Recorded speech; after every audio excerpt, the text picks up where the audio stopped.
Hey, so part two to this connecting and disconnecting with um, with extraordinary entities, I'll just say.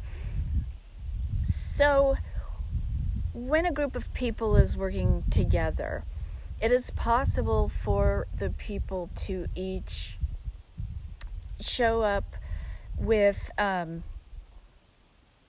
okay, so let's say when you ordinarily show up to something, you show up to the grocery store, you're not bringing all of your guides and every bit of your presence and awareness with your core all activated, and you're not taking that to the grocery store.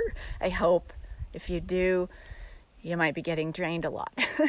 So when a group of people intend to work together on a deeper level, there needs to be a process whereby each of us sort of does our own grounding and connecting and becoming present. And most groups are mixed in their spiritual and religious beliefs. So there are ways to do this that's inclusive.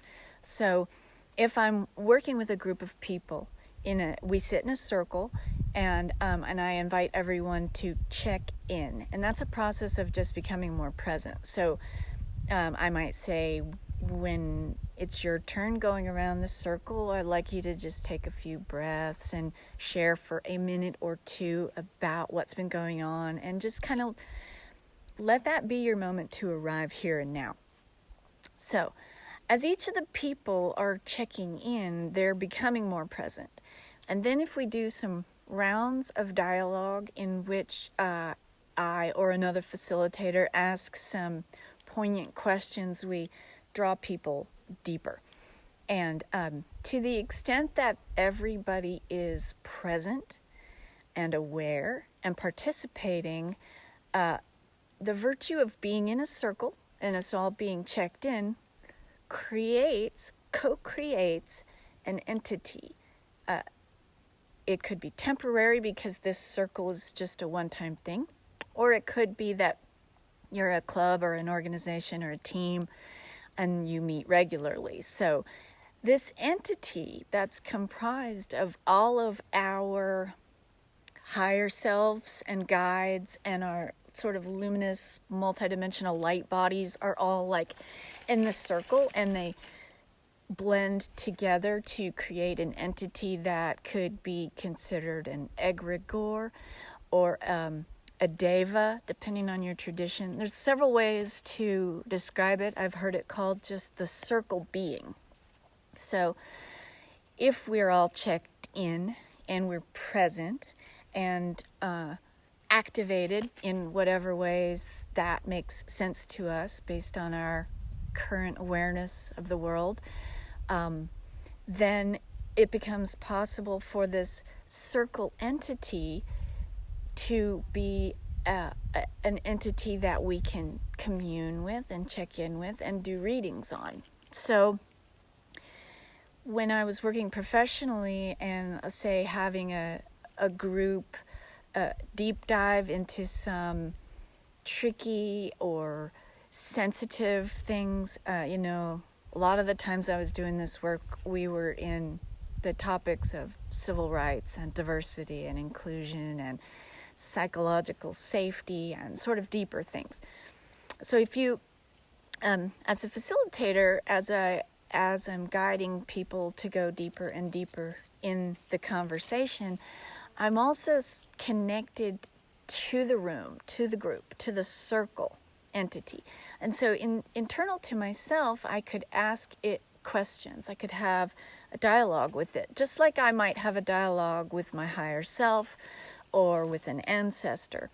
You can have a dialogue with the will of the room.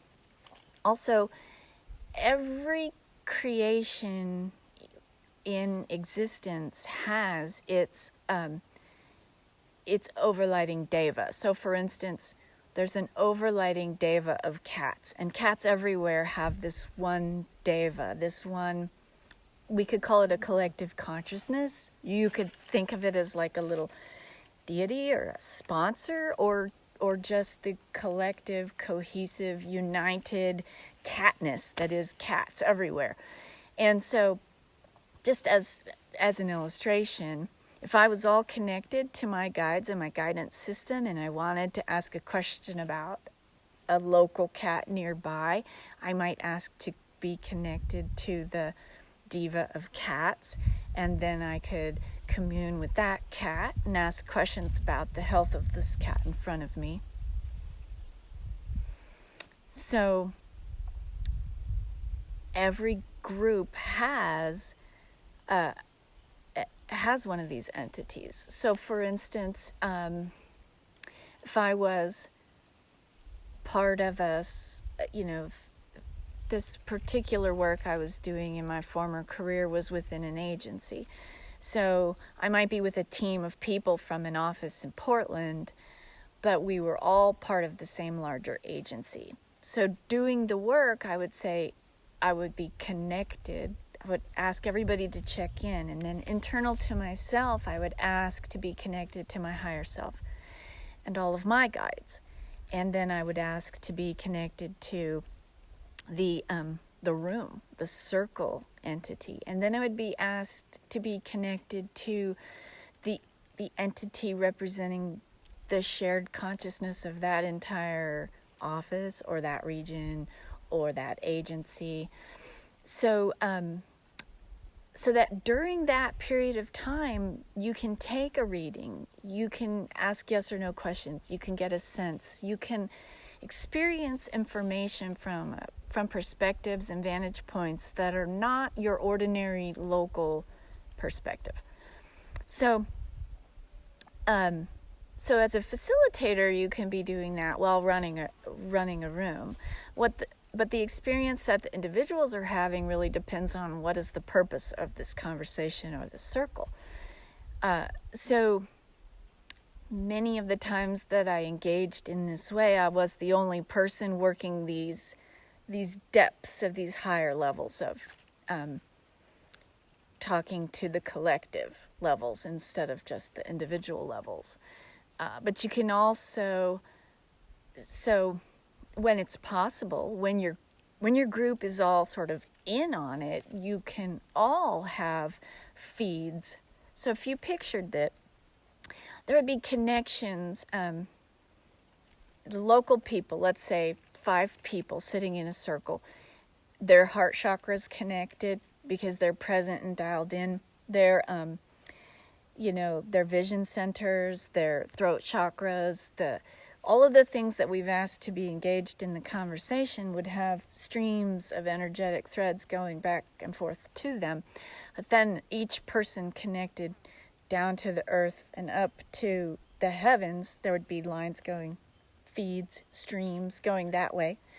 And then we're asking to connect with entities that represent, the whole group and the level of groups above that.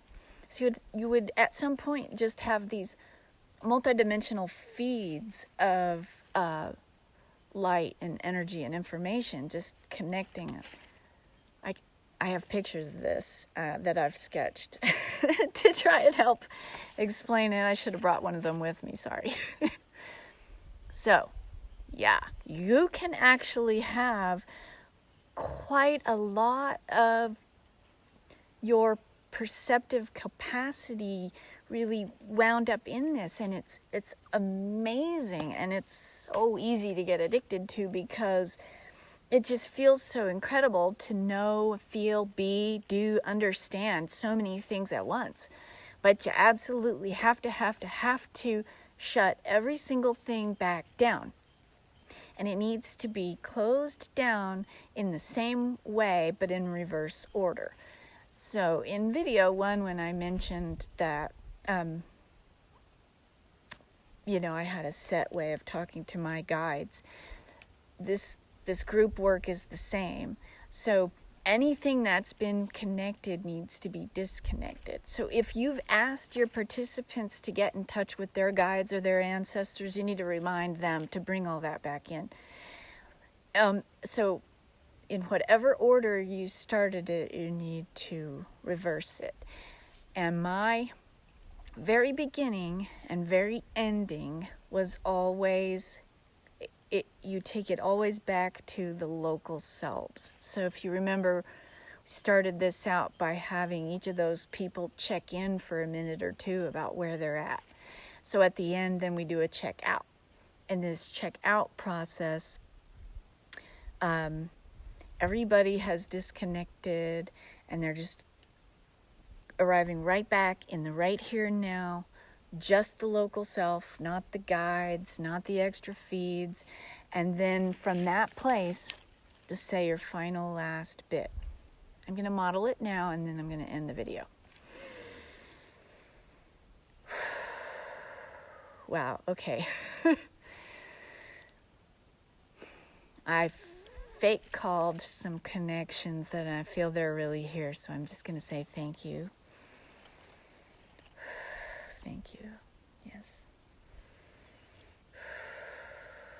Sometimes I envision movements or do movements. It's just like closing things, shutting them down.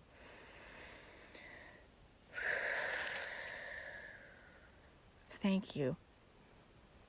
Now that I'm here, and here that I'm now, hoping that what was said made sense and is useful.